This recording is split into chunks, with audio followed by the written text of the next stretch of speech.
I almost never brush my hair when it's wet, and let me show you what that looks like. I shampoo and condition my hair like normal, wrap it up in a towel until I'm ready to style it, and then I just shake it out with my fingers. As you can see, it's in a big clump. There's lots of tangles in there. I spray in my leave-in conditioner. This one is from the Insta Volume line by Evolve. And then I am putting in some volumizing mousse. These products aren't essential for the blow dry process. These are just the products that I like to use in my hair when I do blow dry my hair, because I am blow drying for maximum volume.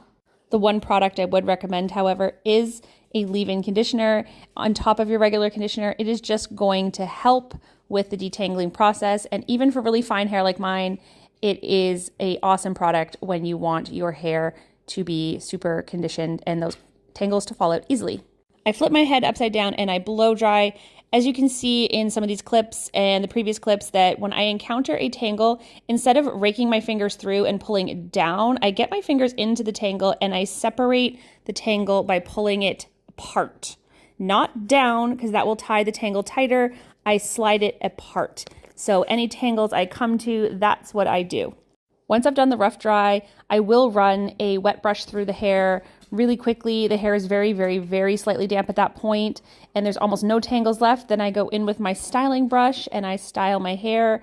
This allows me to keep my hair healthy, minimize any breakage from brushing my wet hair.